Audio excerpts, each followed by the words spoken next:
안녕하십니까. 세 번째 파트에 있는 전기 및 CC 장치 학습을 시작하도록 하겠습니다.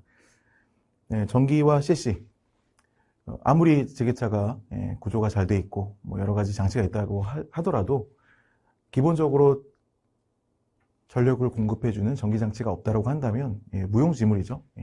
우리 자동차를 봐도 마찬가지입니다. 배터리가 없으면 움직이지 않는 것처럼 가장 핵심적인 전기에 대한 것도 이해를 해야 되고요. 또 CC 장치가 뭐겠습니까?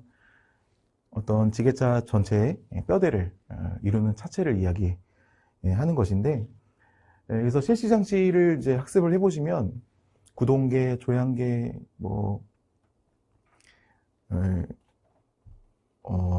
제어 장치, 제동계까지 굉장히 장치 구성 요소들이 너무 많아서 복잡할 수가 있습니다. 그러나 이런 차체의 전반적인 부분을 좀 이해를 하시는 것이 또 너무나 중요하기 때문에 오늘 좀 학습을 진행할 예정이고요.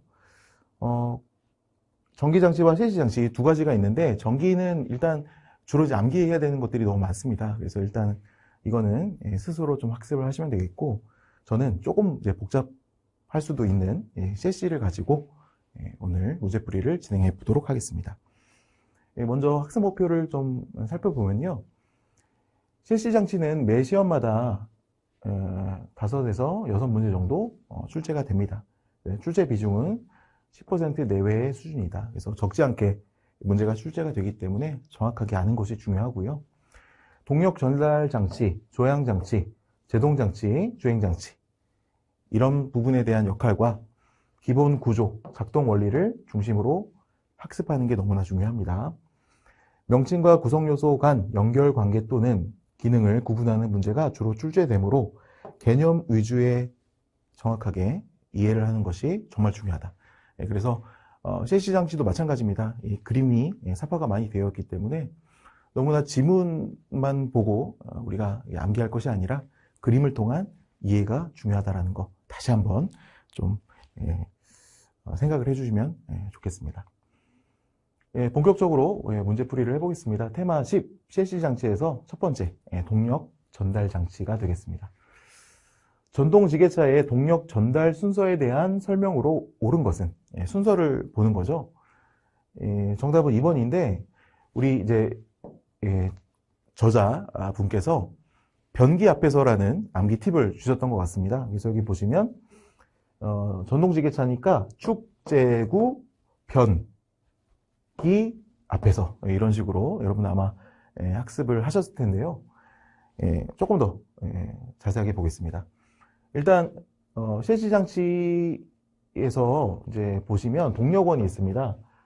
크게 엔진과 축전지가 있는데, 이 엔진식에서는 세 가지로 또 나뉘게 되죠. 클러치식, 유압 조작식, 토크 컨버터, 그리고 축전지는 이렇게 전동식으로 나눠지게 되는데, 일반적으로 그 클러치식 같은 경우에는 변기 앞에서라고 그냥 암기를 하시면 되겠고, 유압 조작식은 토파워, 여기 보시면 토파워 아주 힘있게 변기 앞에서, 힘있게 변기 앞에서 뭘 하라는 건지는 모르겠지만 어쨌든 그렇습니다. 그리고 토크 컨버터식은 여기 보시면 토 변기 앞에서, 그리고 방금 전에 문제풀이를 했던 축전지는 축제구 변기 앞에서, 이런 식으로 어떤 문제가 나올지 모르기 때문에 이렇게 암기 팁을 활용해서 암기하시는 게 중요합니다. 그리고 이 동력의 전달 및 차단이라는 이 그림이 나와 있는데, 이 그림만 보고는 아마 이해를 좀 못하실 것 같아서 간단하게만 좀 설명을 드리도록 하겠습니다. 우리가 방금 전에 보셨던 요 클러치식 지게차를 보면요, 장치 중에 이렇게 클러치가 존재를 합니다. 클러치 페달. 그래서 평소에 이 클러치 페달을 밟지 않은 상태에서는 여기 보시면 여기 엔진이 있겠죠. 엔진과 플라이휠이 연결이 되어 있고, 그리고 이 플라이휠과 요 압력판, 그렇죠? 이 플라이휠과 요 압력판 사이에 이렇게 클러치 판이 존재를 합니다. 그래서 평소에는 이것이 연결이 다 되어 있다 보니까 엔진의 회전이 그대로 변속기에 전달이 되는, 그래서 그렇게 차가 움직이게 되는데, 이렇게 클러치 페달을 딱 밟는 순간에 동력이 차단이 된다라는 것입니다. 그래서 그 차단의 원리를 잠깐 설명을 드리면 마스터 실린더에 유압이 발생이 되면서 이렇게 릴리스 실린더로 갑니다. 그러면 이 릴리스 실린더가 릴리스 포크와 베어링을 이제 움직이게 합니다. 그렇게 되면 여기 있는 압력판을 뒤로 밀어내요. 그러면 분리가 되겠죠. 그래서 동력이 차단이 된다. 이런 식으로 이 그림 한 장을 잘 이렇게 이해를 하시면 앞으로 이것에 관한 문제가 발생이 되면 쉽게 문제를 풀 수 있다는 거. 그래서 이렇게 작동이 되는 원리가 이렇게 된다는 거 한번 좀 확인하시면 되겠습니다. 이제 두 번째입니다. 클러치의 구조와 기능. 다음 중 클러치의 기능 또는 필요성에 대한 설명으로 옳지 않은 것은? 그래서 일단 오답은 4번이 되겠죠. 전진 후진 방향 전환 시 동력의 방향을 바꾸기 위해서 사용되는 것은 이것은 클러치가 해야 되는 역할이 아니라 변속기 역할이다 라는 것이고, 이제 남은 보기들을 보시면요, 제가 방금 말씀드렸죠. 클러치를 밟는 순간 동력을 잠시 차단하는 기능이다 라는 것이고, 또 엔진 시동 시 부하 없이 시동이 가능하게 한다. 그래서 이게 클러치 페달을 밟지 않으면 모든 것이 연결이 되어 있기 때문에 엔진에 부하가 걸릴 수 있어요. 그런데 클러치를 밟는 순간 밟고 시동을 걸면 부하가 없이 시동이 걸릴 수가 있게 되는 것이죠. 또 주행 중 관성 운동을 가능하게 한다. 우리가 예를 들어서 내리막길 갈 때 계속 가속 페달 밟을 필요가 없지 않습니까? 그래서 클러치를 밟는 순간 동력이 차단돼서 이미 차량이 움직이는 그 힘을 이용해서 관성 운동을 가능하게 하는 그런 여러 가지 기능이 있다라는 거 한 번씩 이해를 하시면 되겠습니다. 네, 그래서 클러치의 역할을 잠깐 보시게 되면 엔진과 변속기 사이에 설치가 되고 동력을 연결, 차단하는 장치다라고 합니다. 그래서 클러치 페달을 밟으면 축의 연결이 해제되어서 동력의 전달이 중단. 클러치가 없다면 갑작스러운 충격으로 엔진 정지의 가능성이 있다는 거. 그래서 클러치는 이 동력의 연결과 차단 역할을 한다는 거 생각하시면 되겠습니다. 그래서 이렇게 분리가 되면 동력이 차단되는 것이고, 서로 연결이 되면 동력이 전달 상태. 그리고 반클러치 상태라고 해서 연결을 한 것도 아니고 안 한 것도 아닌 상태가 되면 당연히 마찰이 발생하면서 열이 발생하겠죠. 그런 부분도 보시면 되겠습니다. 그래서 제가 지금까지 말씀드린 그런 해설에 대한 내용도 한 번씩 읽어보시면 되겠습니다. 클러치가 미끄러질 경우 나타나는 현상으로 옳은 것은, 클러치가 미끄러진다는 것은 이 클러치 판에 대한 역할을 하지 않는 경우죠.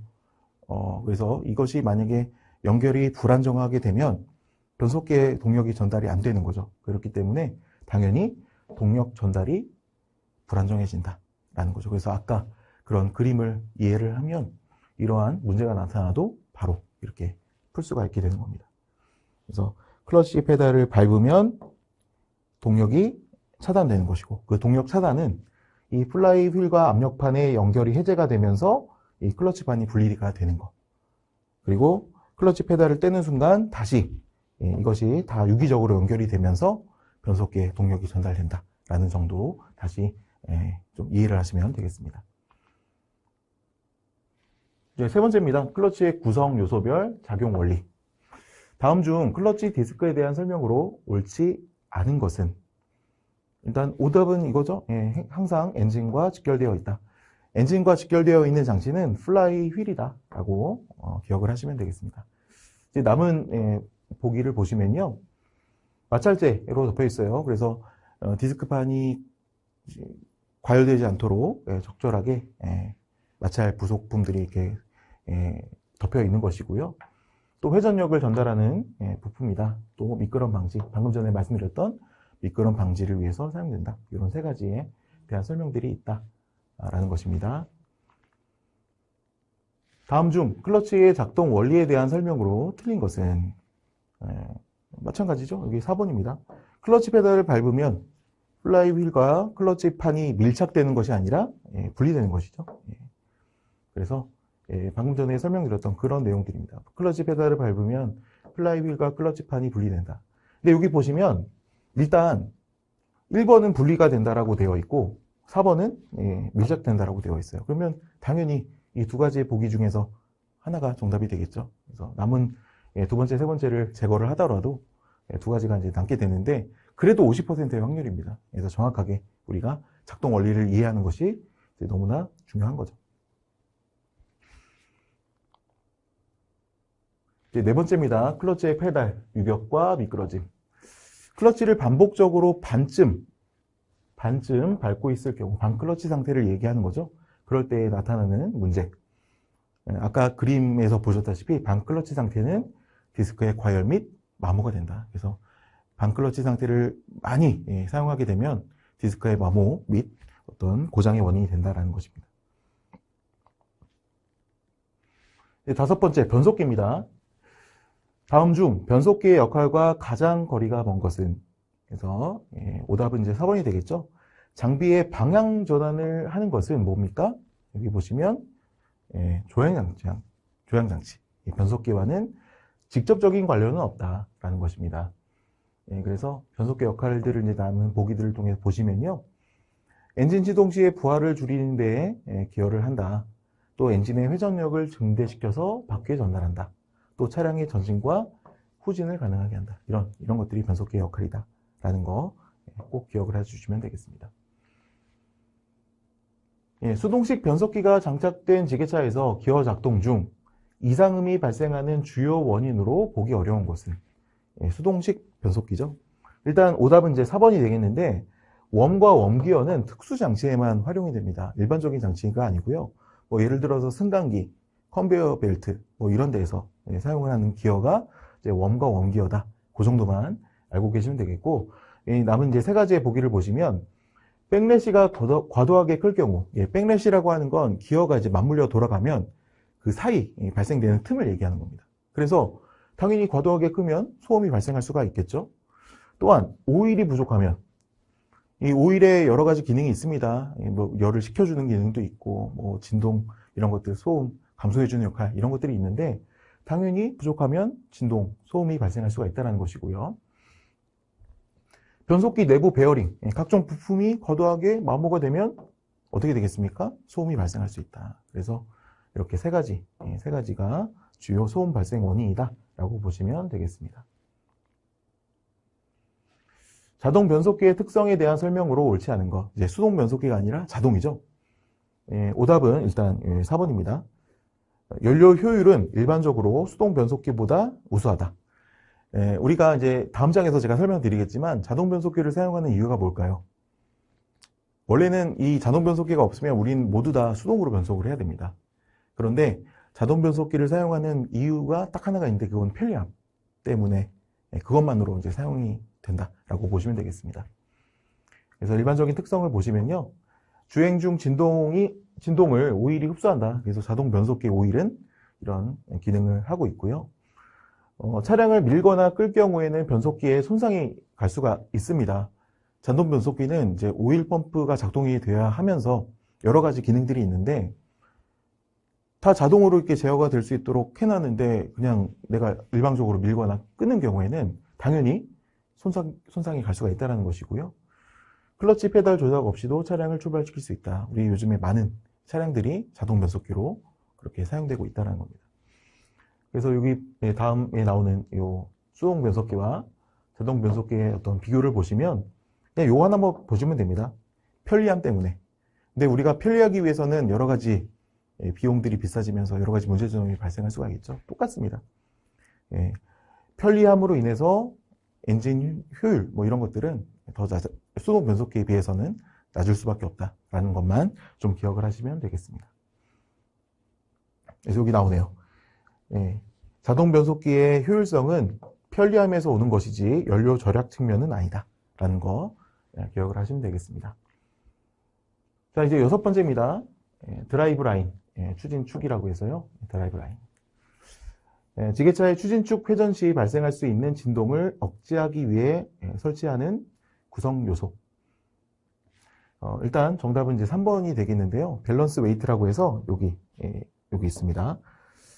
일단 그 추진축에 발생되는 장착하는 이 부품은요, 일단 이 회전을 할 때 만약에 편심이 되거나 관성력이 돼서 예를 들어서 이렇게 편심 배치가 되어서 회전을 하게 되면 진동이 발생할 수가 있어요. 그걸 방지하기 위해서 이 밸런스 웨이트 평형줄을 장착을 해서 중앙에서 그렇게 회전할 수 있도록 만들어주는 장치가 바로 밸런스 웨이트다라고 보시면 되겠습니다.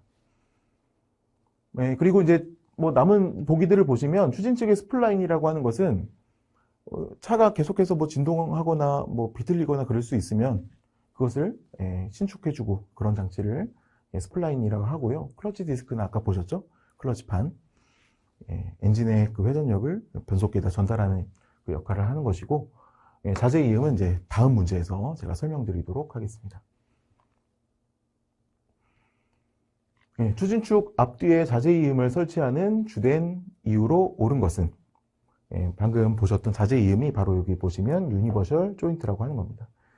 회전 각속도의 차이를 보정하기 위해서다라는 거죠. 그래서 곡선이나 뭐 예를 들어 굴곡이 있는 곳이나 그렇게 되면 어떤 그 축이 계속 변할 수가 있습니다. 그러면 속도, 각속도 그것이 변경될 수가 있죠. 그런 것들을 보정해 주는 장치가 바로 유니버셜 조인트다. 그래서 방금 전에 보셨던 여기 보시면 여기 추진축이 있고 여기에 유니버셜 조인트가 설치가 된다라고 보시면 되겠습니다. 다음은 이제 7번 종감속 기어와 차동 기어가 되겠는데요. 종감속비에 대한 설명 중 잘못된 것은 그렇죠? 일단 4번이 오답이 되겠습니다. 종감속비가 작을수록 등판 성능은 향상된다가 아니라 저하가 되는 것인데 일단 이 종감속비를 설명을 드리면 변속기에서 발생된 그 회전력을 최종적으로 우리 이제 바퀴에 전달을 하죠. 그러면 한 번 더 감속을 시켜주는 그렇죠? 그런 것을 종감속비라고 합니다. 그래서 종감속비가 예를 들어 4.0이다 라고 한다면 구동 피니언 기어가 4번 회전할 때 링 기어는 이제 한 번 회전하는 그런 식으로 이제 이해를 하시면 되겠습니다. 네, 그래서 여기 이제 보충 설명을 보시면요. 종감속비의 수치가 클수록 회전수를 줄인다. 그래서 고속 성능은 저하가 되죠. 그 엔진에서 발생된 회전력이 줄여지면 어떻게 되겠습니까? 당연히 고속 성능은 저하가 되지만 더 큰 토크를 바퀴에 전달하게 되어서 등판 성능과 가속성이 향상된다. 이걸 조금 더 쉽게 말씀을 드리면 예를 들어 엔진 회전이 4번이 되면 종감속비를 크게 하면 바퀴에는 그 엔진에서 4번 돌아간 게 1로 더 큰 힘으로 바퀴에 전달이 된다는 거죠. 그러면 우리가 예를 들어 오르막길 같은데 등판 능력 이런 것들을 더 크게 하려면은 종감속비를 더 높여야 되는 것이고, 그렇죠? 네. 반대로 종감속비가 작으면 고속주행은 유리하지만 출력 전달 효율이 낮아지므로 등판 능력은 저하가 된다. 종감속비를 적게 만들면 어떻게 되겠습니까? 예를 들어서 엔진의 회전력을 바로 바퀴로 그냥 전달해서 빠르게 할 수 있죠. 그래서 고속 뭐 스포츠카라든지 이럴 때에는 종감속비를 더 낮추는 게 유리하게 되는 겁니다. 그래서 종감속비를 더 크게 하는 것은 바퀴에 더 큰 힘을 발휘하게 하는 것이고 종감속비를 적게 하는 것은 주행 성능을 더 좋게 하는 거다. 이렇게 이해를 하시면 되겠습니다. 그래서 정답은 종감속비가 작을수록 등판 성능은 저하가 될 수밖에 없다라는 것입니다. 지게차의 차동 기어 장치에 대한 설명으로 옳지 않은 것은 디퍼런셜 기어라고 합니다. 일단 오답은 4번이 되겠죠. 차동 기어는 엔진 회전력을 증폭시켜 바퀴에 직접 전달하는 기능을 한다. 차동 기어의 설명이 아니고 종감속 기어, 방금 전에 우리가 문제풀이를 했던 종감속 기어에 대한 설명이 됩니다. 남은 이제 보기들을 한 번씩 확인을 해보면요. 차량이 회전할 때 바깥쪽 바퀴가 더 빠르게 회전할 수 있도록 도와준다. 그래서 이 차동 기어는 우리가 예를 들어서 굴곡진 곳에 이제 주행을 할 때 안쪽 바퀴와 바깥쪽 바퀴는 길이가 다릅니다. 그렇죠? 주행하는 길이가 달라서 바깥쪽 바퀴가 더 빠르게 회전할 수 있도록 동력을 분배를 해주는 그런 장치가 바로 차동 기어 장치다라고 보시면 되겠습니다. 좌우 바퀴에 전달되는 회전수를 차별화한다라는 것이고요. 또 노면 상태에 따라서 회전 저항이 낮은 바퀴 쪽으로 동력이 더 전달될 수가 있다라는 겁니다. 그래서 일단 설계 자체가 저항이 낮은 쪽으로 바퀴가 더 동력을 전달할 수 있도록 그렇게 설계된 장치가 바로 차동기어 장치다라는 이해를 하시면 되겠습니다. 그래서 일단 차동기어의 구조는 이런 식으로 되어 있다는 거, 구동 피어닝 기어, 링 기어 이런 식으로 맞물려서 돌아가고 있다는 것도 확인해 주시면 되겠고요. 그래서 보충 설명 보시면 차동기어 장치는 주로 선회시에 좌우 바퀴의 회전 차이를 조절해 주는 장치다. 그래서 이 정도만 개념적으로 이해를 하시면 되겠습니다. 자, 8번째입니다. 조향장치. 동력 조향장치의 장점으로 보기 어려운 것은 일단 오답은 4번이 되겠죠. 여기 4번의 그 보기를 보시면 굉장히 좀 그렇습니다. 조향 핸들의 유격이 자동 조정돼서 연결부의 수명이 영구적으로 유지된다. 우리가 문제를 풀 때 이런 식으로 약간 극단적인 그런 내용이 나오면 이 오답일 확률이 높아요. 그래서 어떤 조향 핸들의 유격 조정은 당연히 정비하는 과정에서 수동으로 조정을 해야 되겠죠. 그리고 연결부의 수명도 당연히 조건에 따라서 달라진다라는 것입니다. 그래서 남은 이제 보기들을 보시면요. 동력 조향 장치는 조향 핸들에 전달되는 외부 충격을 흡수한다. 일반적으로 우리는 그 파워 스티어링이라고 혹시 들어보셨습니까? 그 장치를 이야기하는 겁니다. 그래서 작은 힘으로도 조향 조작이 가능하다. 조향 기어비를 자유롭게 설계할 수 있다. 그 조향 기어비라고 하는 것은 핸들을 얼마나 돌렸을 때 그 바퀴가 회전하는지 그 기어비를 자유롭게 설계할 수 있다는 거죠. 그래서 그 차량의 목적에 맞게끔 그렇게 용도를 다르게 설계할 수 있다라는 것도 참고하시면 되겠습니다. 그래서 여기 보시면 장점과 단점이 있죠.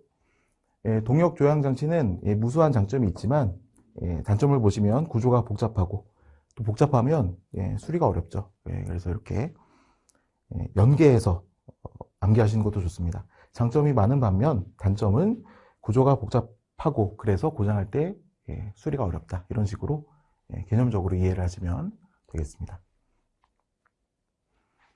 지게차의 조향 바퀴에 적용되는 휠 얼라이먼트 많이 들어보셨죠? 요소로 보기 어려운 것은 그래서 저는 뭐 토캠, 캐 뭐 이런 식으로 암기를 했는데 이 세 가지가 있고요. 부스터라고 하는 것은 조향력을 보조합니다. 그래서 내가 작은 힘을 가지고도 핸들의 조정을 빨리 할 수 있게.